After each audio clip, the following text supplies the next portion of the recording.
नमस्कार दोस्तों, पिछले 5-6 दिनों से जो इजरायली एयरफोर्स है वो लगातार गाजा के अंदर एयर स्ट्राइक्स कर रही है। अलग अलग जो हाई राइज बिल्डिंग्स हैं वो गिराए जा रहे हैं। लेकिन यहां पर एक बहुत बड़ी खबर आई है। आप सबने इस मीडिया हाउस के बारे में सुना होगा, अल जजीरा।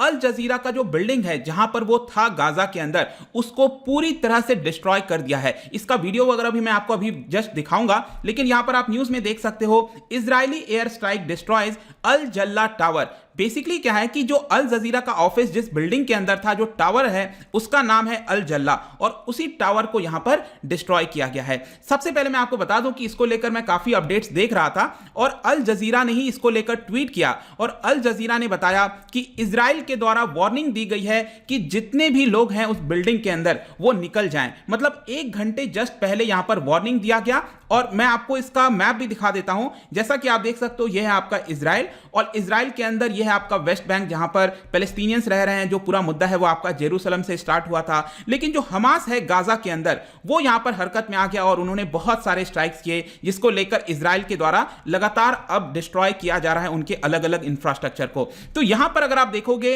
गाजा के अंदर, तो जो सबसे इंपॉर्टेंट शहर आपको देखने को मिलेगा यहां पर गाजा सिटी, और यहीं पर बेस्ड है जितने भी इंपॉर्टेंट टावर्स वगैरह आपको देखने को मिलते हैं। और उन्हीं में से एक था आपका अल जल्ला टावर, जिसको डायरेक्टली यहां पर डिस्ट्रॉय किया गया है। और देख सकते हो आप कि 1 घंटे के अंदर जब यहां पर इजरायली एयरफोर्स के द्वारा वार्निंग दी गई, उसके जस्ट 1 घंटे के बाद वापस से यहां पर ब्रेकिंग न्यूज आता है कि इजरायली air raid flattens building that houses Al Jazeera. तो आइए यहां पर सबसे पहले मैं आपको जो इसकी जो वीडियो सामने आ रही है इस बिल्डिंग की, वो मैं आपको दिखाने की कोशिश करता हूं।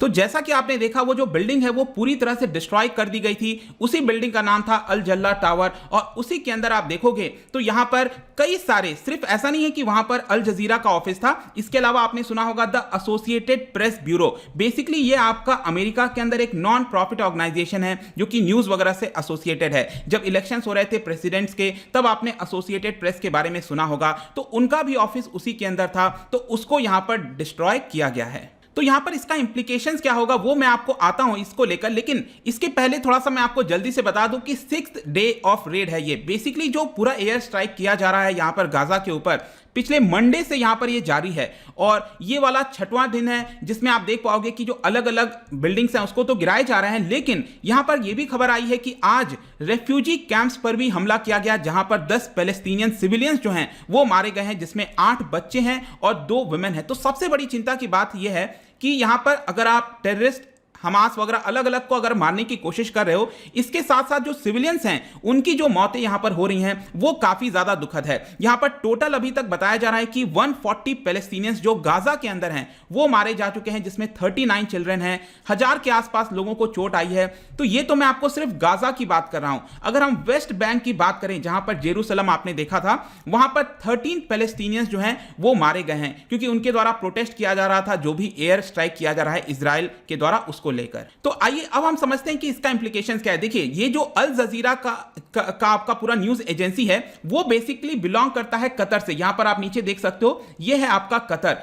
और अगर आपको पिछले साल का पूरा किस्सा याद हो, तो यहां पर कतर और सऊदी अरब के बीच में काफी ज्यादा मतभेद हो गया था। यहां पर सऊदी अरब का कहना था कि कतर जब तक हमारी मांगों को पूरा नहीं करेगा तब तक हम उसके साथ रिलेशंस अच्छा नहीं करेंगे, और उसमें से एक मांग सऊदी अरब की यह भी थी कि जो अल जजीरा के ऑफिसेज हैं उसको बंद किया जाए, लेकिन यहां पर कतर उसके लिए रेडी नहीं हुआ। लेकिन अभी के लिए अगर आप देखोगे तो दोनों के रिलेशंस में कुछ थोड़ी बहुत सुधार आई है। तो बेसिकली कहने का मतलब है कि अल जजीरा जो है वो कतर से बिलोंग करता है। तो यहां पर क्वेश्चन आता है कि कतर और इजराइल के बीच में अब क्या होगा। तो देखिए, एज सच तो कोई बहुत बड़ा इसका इंप्लीकेशंस नहीं होगा, जैसे चलते आ रही थी चीजें वैसा ही होगा, क्योंकि यहां पर जो इजराइल है जो भी एयर स्ट्राइक कर रहा है अलग अलग बिल्डिंग्स के अंदर डिस्ट्रॉय करने की कोशिश कर रहा है, वो पहले कई बार वार्निंग दे रहा है, जिसको लेकर ऐसा लगता नहीं कि फर्दर रिलेशंस खराब होंगे। जहां तक अगर हम बात करें कतर और इजराइल के रिलेशंस की, तो यहां पर हम कह सकते हैं कि कोई बहुत अच्छा रिलेशन नहीं है, लेकिन हां, जो आपस में थोड़ी बहुत बातचीत होती है उसको लेकर आप कह सकते हो चल रहा है, लेकिन कोई अच्छा रिलेशन हो ऐसा हम नहीं कह सकते। मैं आपको लेटेस्ट न्यूज दिखाता हूं, 2020 दिसंबर का ये न्यूज है,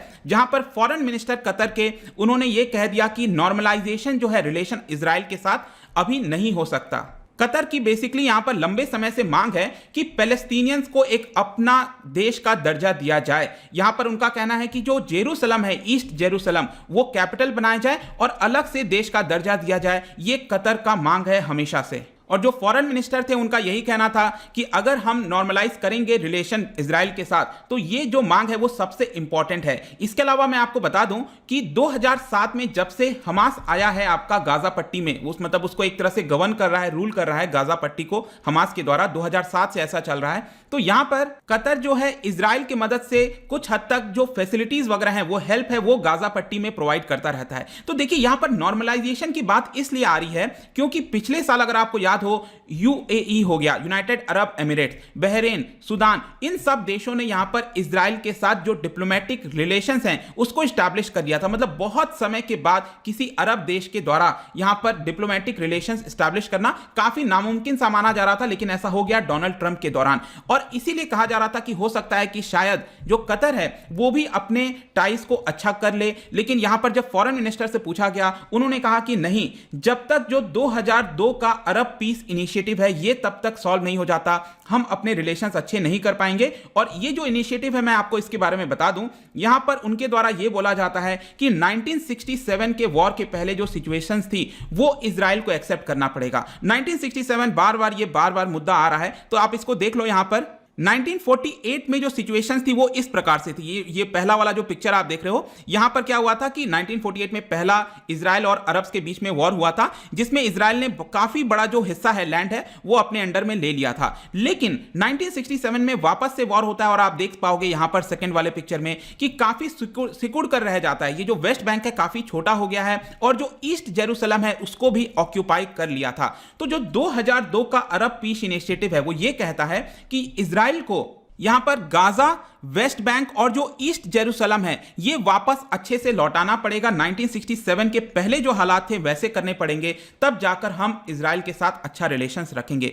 तो ये पूरे बात है दोस्तों। जहां तक अभी करंट सिचुएशंस की बात करें, आज सुबह ही मैंने वीडियो बनाया था जहां पर मैंने आपको क्लियरली बताया था कि जो प्राइम मिनिस्टर हैं इजराइल के, बेंजामिन नेतन्याहू, उनके द्वारा क्लियर बयान आ चुका है कि it is not over yet, मतलब वो पीछे हटने के लिए तैयार नहीं है। और यहां पर फुल वॉर ऑन गाजा, वो ऐसी कोशिश किया जा रहा है उनके द्वारा कि जितने भी चीजें एसोसिएटेड है हमास के साथ उसको यहां पर डिस्ट्रॉय किया जाए। तो आई होप कि ये जो लेटेस्ट खबर आई थी जहां पर अल जजीरा बिल्डिंग की लगातार चर्चा हो रही है, इसके बारे में आपको जानने को मिल गया होगा। अगर आप एमसीक्यूज वगैरह सॉल्व करना चाहते हैं, मुझसे जुड़ना चाहते हैं, तो इंस्टाग्राम पर जुड़ सकते हैं। स्टोरीज में आप जाकर जो मल्टीपल चॉइस क्वेश्चन है मैं डालता रहता हूं, आप प्ले कर सकते हैं, या फिर टेलीग्राम से भी आप मुझसे एसोसिएट कर सकते हो। अगर आप स्टडी आईक्यू के यूपीएससी कोर्स को ज्वाइन करना चाहते हैं तो आप हमारे ऐप को डाउनलोड कर सकते हैं। डिस्क्रिप्शन में जितनी भी डिटेल है आपको दी हुई है। आई होप कि ये वीडियो आपको पसंद आया होगा। मिलता हूं आपसे next time. Till then, thank you very much, see you soon.